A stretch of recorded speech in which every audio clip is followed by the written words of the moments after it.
आपके मन में ये सवाल आया होगा ना कि कृष्ण ने राधा से प्रेम करके रुक्मिणी से विवाह क्यों किया।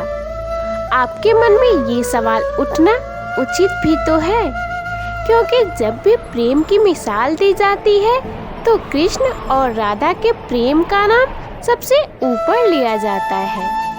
कृष्ण और राधा के प्रेम को जीवात्मा और परमात्मा का मिलन कहा जाता है।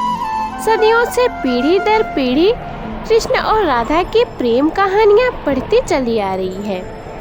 ये सवाल खुद राधा ने भी कृष्ण से पूछा था, हे कृष्ण, तुम मुझसे विवाह क्यों नहीं करना चाहते? तो कृष्ण ने राधा को बताया कि कोई अपने ही आत्मा से विवाह कैसे कर सकता है राधे। वैसे भी विवाह के लिए दो लोगों की आवश्यकता होती है, तो हम एक दूसरे से कैसे विवाह कर सकते हैं राधे? तो हमारे बीच विवाह का सवाल ही पैदा नहीं होता। कृष्ण और राधा एक दूसरे रूप से आत्मीय तौर पर जुड़े हुए थे, इसलिए हमेशा राधा कृष्ण कहा जाता है, रुक्मिणी कृष्ण नहीं।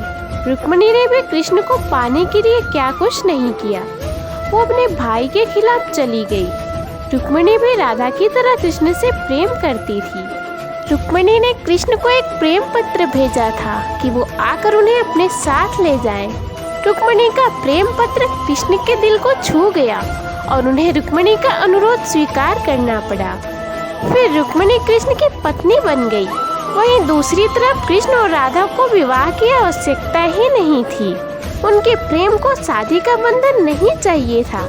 वैसे भी वो चाहे तो राधा से विवाह करके बहुत प्रसन्न रह सकते थे, लेकिन कृष्ण ये जानते थे कि उनकी राधा प्रसन्न नहीं रहेंगी। यदि ये विवाह हो भी जाता तो राधा को अपने माता पिता और परिवार को त्यागना पड़ता।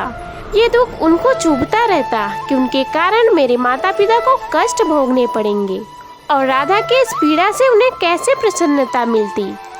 तो आप जिनसे प्रेम करते हो उनकी भावनाएं नहीं, बल्कि आपका प्रेम भी जिनसे प्रेम करता है उनकी भी भावनाओं का ध्यान रखना भी हमारा कर्तव्य है। ये जरूरी भी तो नहीं ना कि आप जिनसे प्रेम करते हो उनसे आपका विवाह हो। यही तो राधा और कृष्ण के रिश्ते की सबसे बड़ी खूबसूरती है। तो प्रेम से कहिए राधे राधे।